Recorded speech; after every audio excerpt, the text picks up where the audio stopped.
Você, Lara, deixa eu te perguntar uma coisa.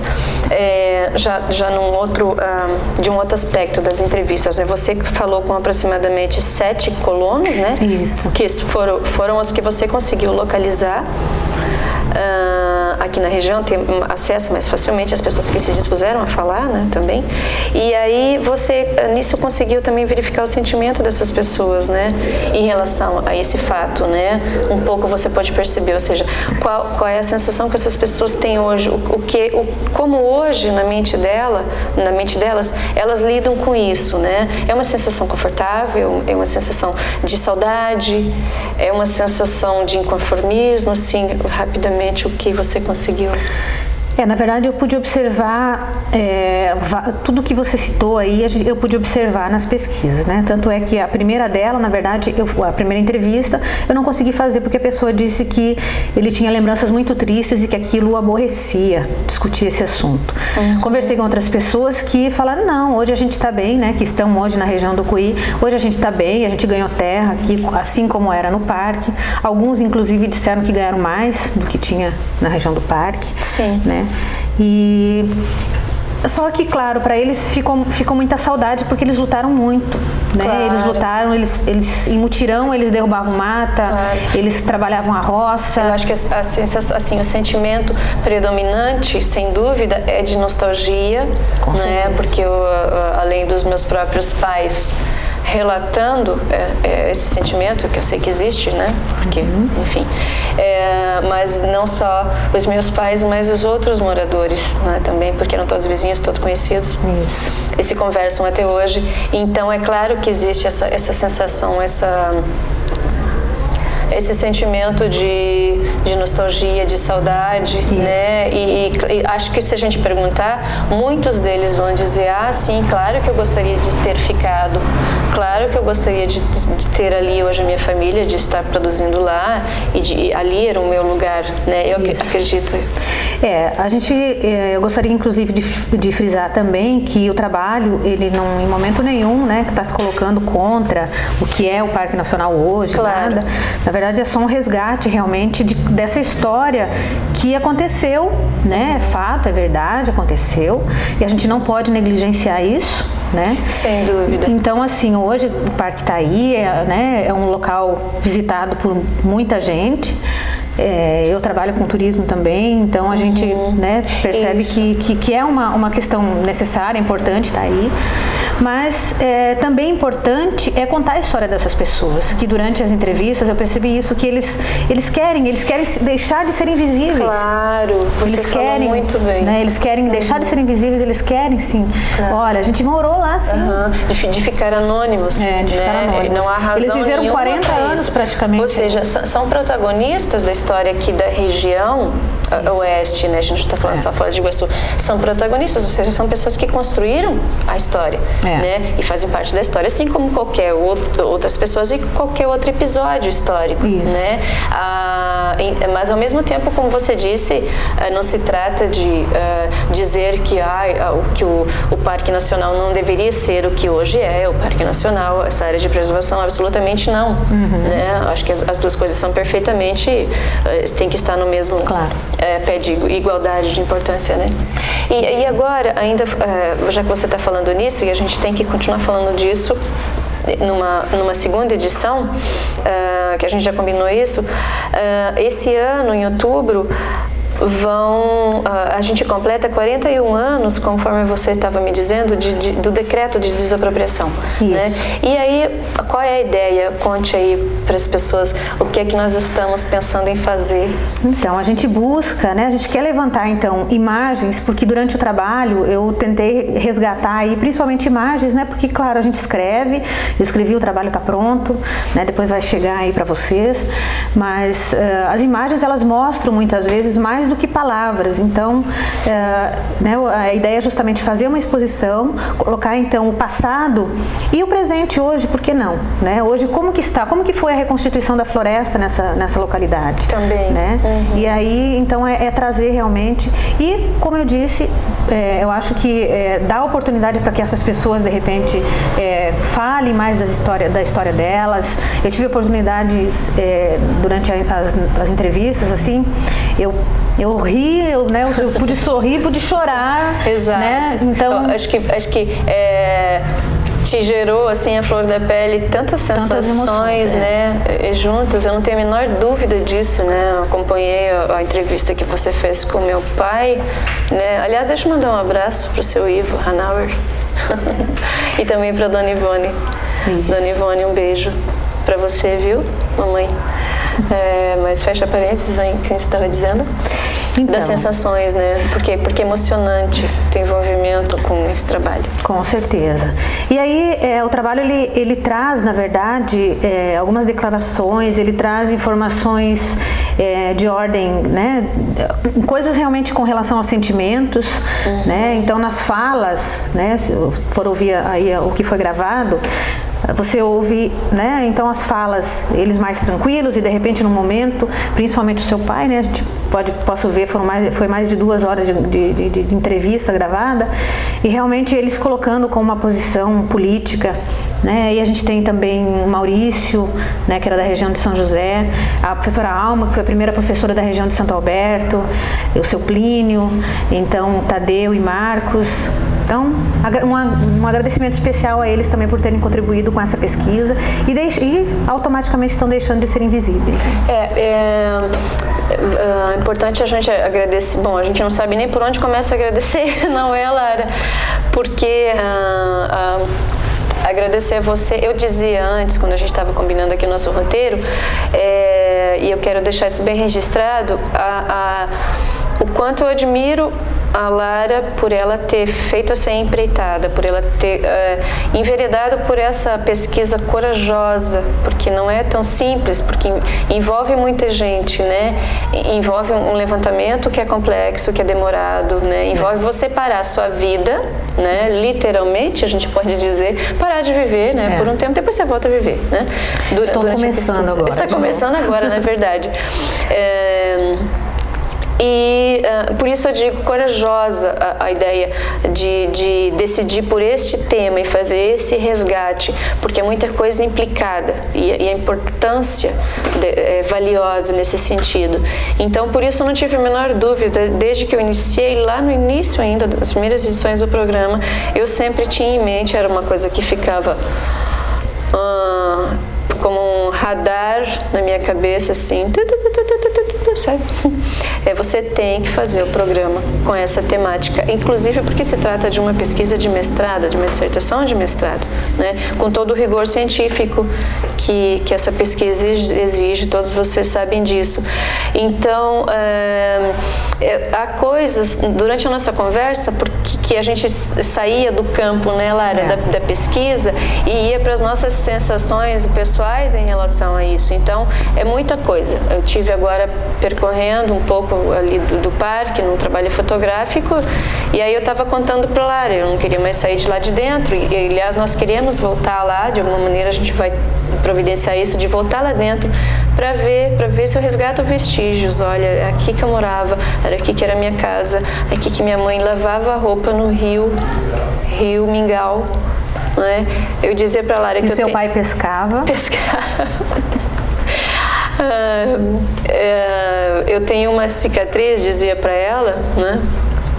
Eu tenho uma cicatriz aqui no braço que é dessa época, né? A gente brincando, aí acho que a gente brincava com fazer fogueira, né? Lá no fundo do quintal, deve ser qualquer coisa parecida, se me lembro vagamente. Eu e meu irmão, Algemir, um beijo para você.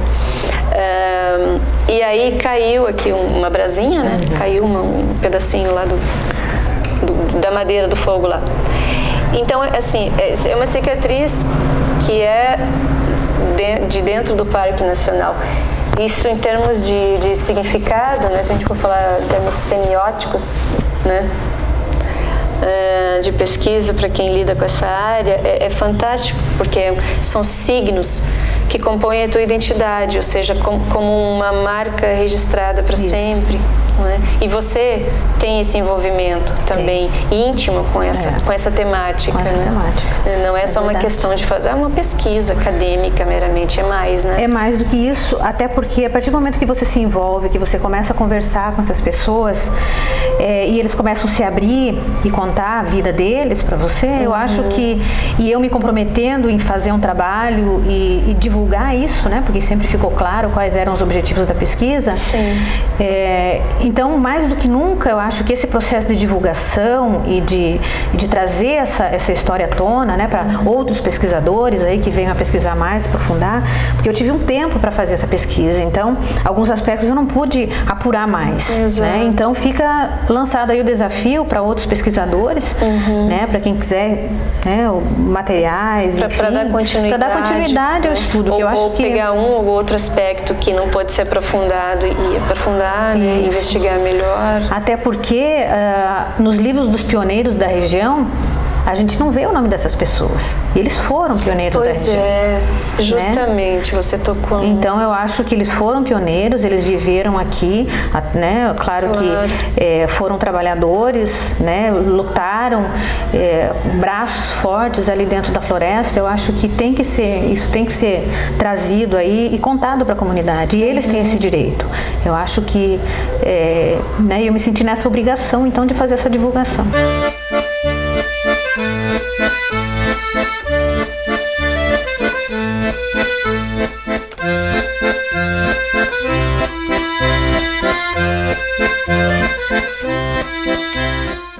Itaipu, a maior geradora de energia limpa e renovável do planeta e também um dos principais atrativos turísticos do Brasil.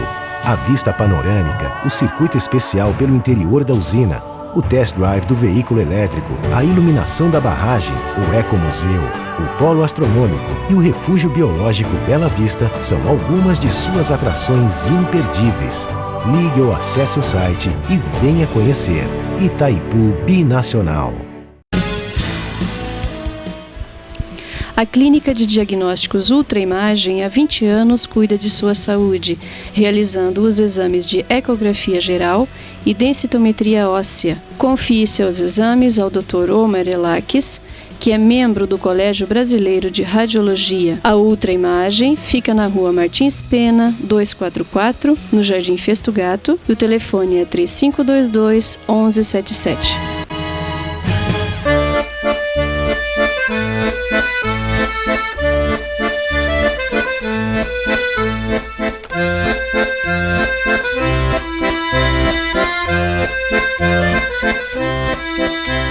Chegou a hora do brinde. Toda semana a gente faz um brinde Fontana Ouro. E hoje quem vai brindar comigo é a Lara. E nós vamos brindar com a Fontana Ouro. Evidentemente, nós vamos brindar a quem? Aos moradores do Parque Nacional, a esses colonos que foram desapropriados. É a eles e vai a nossa homenagem de hoje. E também ao próprio Parque Nacional.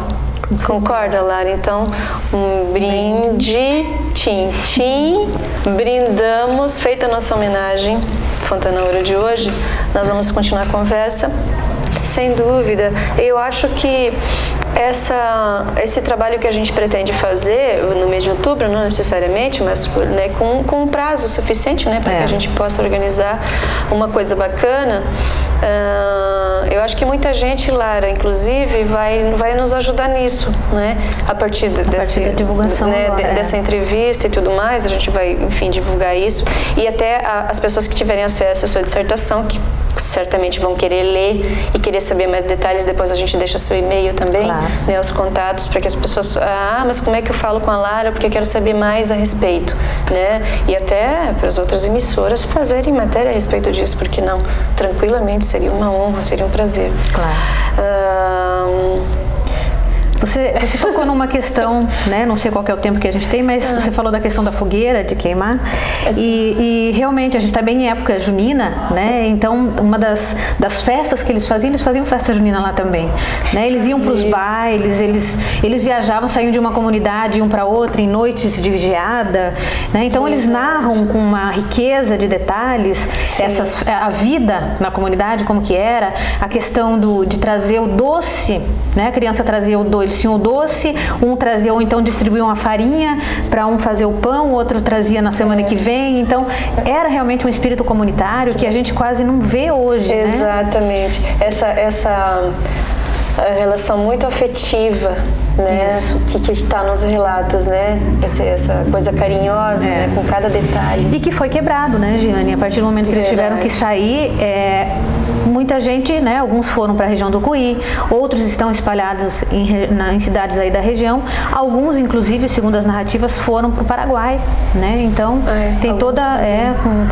compraram terras no Paraguai, então quer dizer, esse pessoal ainda, muitas dessas pessoas estão na região, né? Então eu imagino que eles têm muita história para contar e, sabe, é um tema que para mim não acabou. Sem dúvida. Então eu acho que eu estou aberta aí a tudo que eu puder ainda complementar aí desse estudo, porque eu acho que é uma coisa que está aí, as pessoas estão vivas, elas claro, né, têm muita coisa para contar ainda. Então. Elas estão aí, como a gente disse no início, elas estão aí, firmes e fortes ao vivo e a cores, não é? Perto da gente, sendo parentes ou não, sendo vizinhos, amigos, enfim. E a cada dia dessa minha busca, porque eu também estou indo atrás disso, meio obsessivamente assim, eu tenho descoberto mais moradores. Eu também morei lá, eu também conheço uma pessoa que morou lá. Puxa, você morou lá e tudo isso, né? E então, necessariamente, o envolvimento afetivo da gente com isso é muito grande. Será que eu acho que já aproveitando, como a gente está usando mais tempo do que deveria, mas hoje a gente tem a liberdade aqui para isso, porque a Lara merece esse espaço. E eu acho que isso vai resultar na pesquisa de doutorado, Lara, para você também. Penso nisso também, com certeza. Já aproveitando o embalo, acho que para finalizar, e para ficar uma coisa bem ilustrativa também, vamos colocar essas pessoas aqui no ar, né, que são alguns dos entrevistados, a gente não está com todos, mas alguns deles, e depois a gente tenta recuperar mais material e coloca de forma em arquivos digitais nas entrevistas posteriormente para que vocês possam acompanhar. Então, você que nomine as pessoas. Esse aqui é o senhor Ivo, se vocês e a dona Ivone, localizar. Os seus pais, Ivo Hanauer. Me receberam muito bem na casa deles, e essa roseira vale mencionar, né, que ela foi uma mudinha de roseira que veio do Parque Nacional. Foi. Então, hoje está com eles em Santa Terezinha. Ou seja, um pé de rosas que tem 40 anos de existência. Aqui nós temos outra família, né? Aqui, na verdade, são Tadeu e o Marcos. Tadeu Welter e Marcos Malman. Essa foto foi tirada no clube em Santa Cruz do Cuí, lá na região de São Miguel. E essa foto é do momento da entrevista, né? De quando você conseguiu o depoimento, né? Aqui nós temos, me parece que 2 irmãos. Não. Eu acho. Não? 2 vizinhos. Aqui é o Plínio e o Maurício, que foram moradores da região de São José.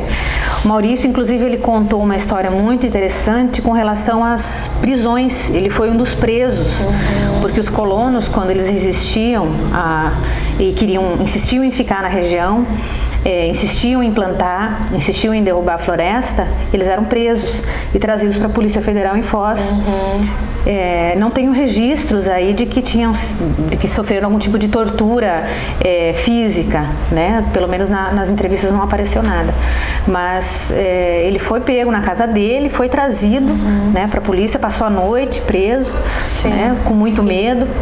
Né, porque ele foi um dos líderes, então ele tentava de alguma forma resistir, realmente ele queria. E não só desse senhor, mas tem outros relatos envolvendo essa situação de mais conflitante, assim, né, de mais gravidade. Aqui, um casal? Aqui é o casal, Alma, Mate, Nelson Spies, né, que hoje moram em Foz, são professores aposentados. A professora Alma foi a primeira professora de Santo Alberto, eles se casaram, inclusive, em Santo Alberto.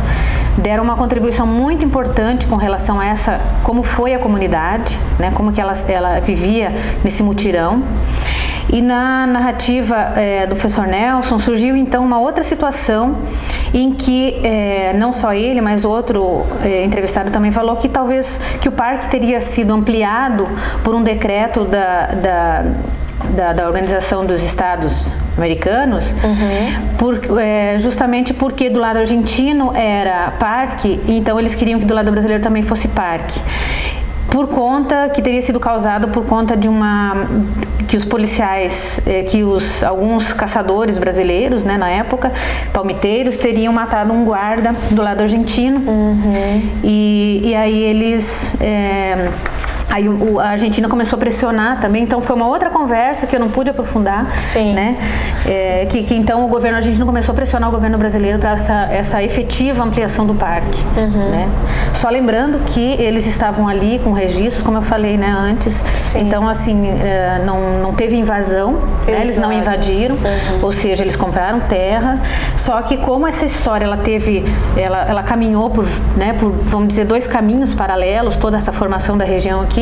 Então infelizmente eles acabaram sofrendo essas penalidades aí, né? E foram de certa forma prejudicados, né? Ou seja, nesses episódios todos que se geraram, né, nessa a situação também delicada, né, inclusive envolvendo prisões e tudo mais, as represálias assim, teve os vários lados da moeda, né, eram muitos aspectos, né, então há muitas vias, né, de levantamento dessa questão, de abordar essa questão, né, que a gente pretende aprofundar, né, numa outra edição, para que a gente continue conversando numa outra ocasião e a gente fale de alguns itens que hoje a gente não pôde falar aqui, lamentavelmente, né. Porque é muita informação, né? Olha só, deem uma olhada como que eu posso dizer? Estou tentando achar uma palavra para descrever o volume, a dimensão, literalmente, físico, inclusive, dessa pesquisa, para vocês terem uma ideia. Com todos os anexos, olha o que a gente tem aqui de material, né? Então, a Lara vai disponibilizar isso para quem queira consultar, né, ter acesso. A gente vai disponibilizar no vídeo para vocês todos os contatos durante a entrevista. Vocês podem contactar a Lara, contatar o programa Repertório. Eu acho que nós necessariamente vamos ter que encerrar a nossa conversa tão bacana. Adorei falar desse assunto. Obrigado por vocês estarem aí conosco. Fique acompanhando as próximas edições e principalmente escreva, não é, Lara? Isso.